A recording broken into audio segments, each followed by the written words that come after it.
is a reply and a follow-up to the spanking video that I did. I received a lot of comments on it, and another video reply, which I'm not specifically going to address. I think I did so in the comment section. But I felt that I wanted to I guess either reiterate some points that I made or specifically address some things that were commented on. Man, who would have thought people would be so adamant about hitting their kids, huh?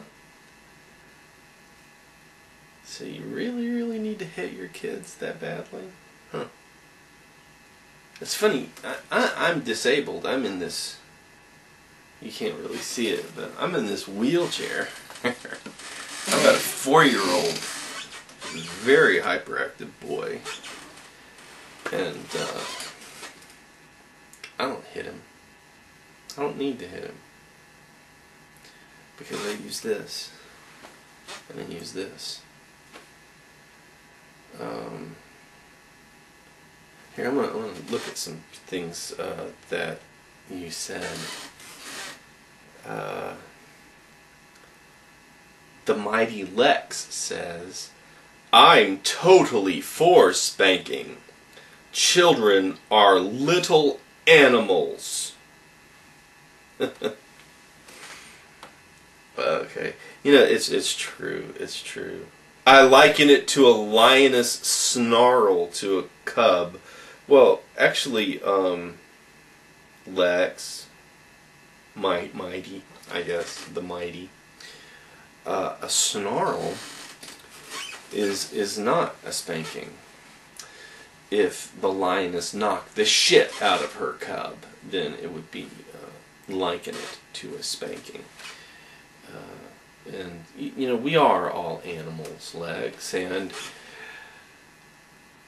there I'm gonna address this all in one, because there's a lot of this about animals and it being the natural way and in nature, and here's one from Zero Slayer.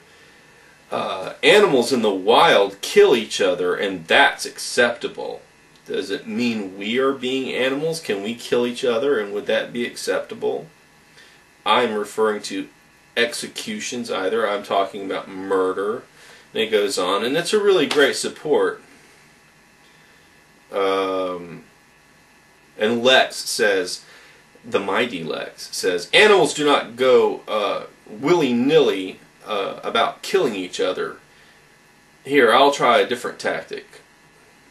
I'm wrong, you're right, spanking is horrible, there you go.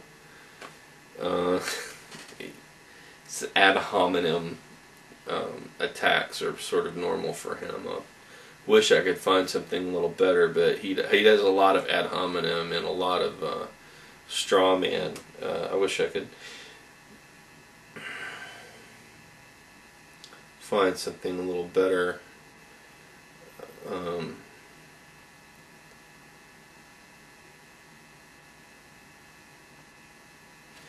He says, the Mighty Lex says, to see examples in nature, watch how groups of animals use various levels of touch, biting, snarls to teach the young what's acceptable and what is not.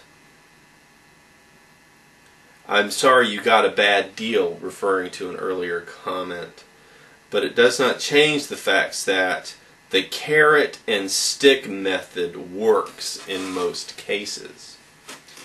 Alright. I want to get one thing out of the way. There is no such thing as unnatural. I don't like the word. I think it's an ignorant word. When something is being called unnatural, it's an ignorant statement. There is no such thing as unnatural, because everything is in nature.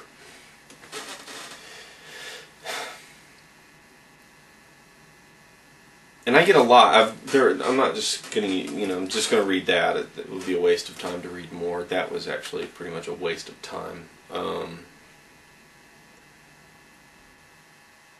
Animals of all kinds use all different kinds of methods to teach their young. Many animals just abandon their young at birth. So I guess by his argument, that's perfectly acceptable. Many animals, if they have too many kids, say if a family who's only financially ready to have one child has twins, just like many animals in the wild, they should just eat the other child. Perfectly acceptable. Mimicking animals in the wild. It's the most ridiculous and inane argument I can possibly think of, that we're somehow mimicking other animals. We're not other animals. We're ourselves, and that they use touch and hitting to communicate certain things with their children is ridiculous to me, because there is nothing that you can do to better prepare your child for the real world in human society, unless you're planning on releasing them out into the jungle to live with orangutans or wolves or lions. And if that's the case, then mighty legs, and please do that with your kids.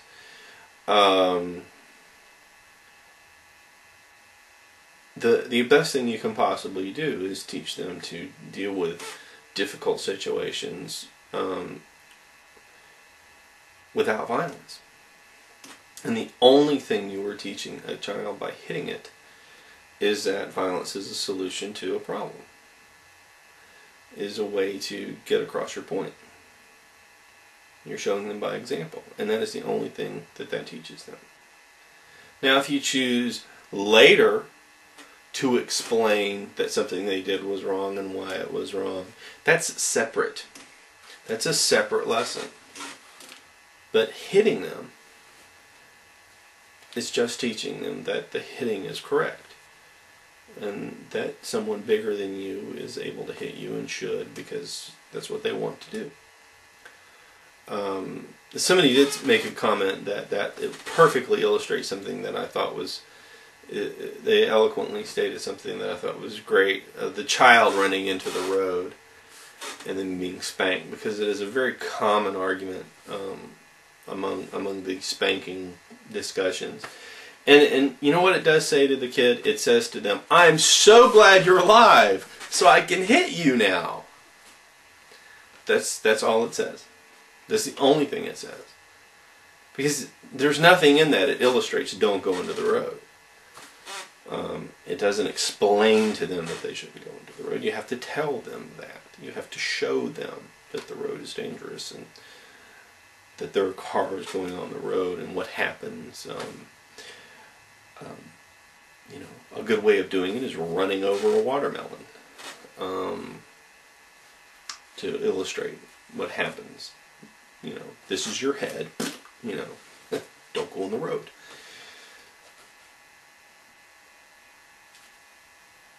By the same argument of anyone who is pro-corporal punishment, they'll say things like, well, if you don't leave a mark. Well, if a husband hits his wife, if he's not happy with her and doesn't leave a mark, then it's perfectly okay.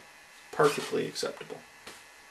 Or the same thing, if a wife hits a husband, it's perfectly acceptable. It's not abuse at that point. Hitting is hitting people. If you call it a smack, if you call it spanking, if you call it a pop, it's hitting. And it does not prepare them for the real world. If a police officer pulls you over for speeding, he doesn't pull you out of the car, swat you on the ass a few times, put you back in the car, and send you on your fucking way. It's not the way we deal with things in the real world. You use consequence. You show them that they're going to lose something that's important to them, be it time, be it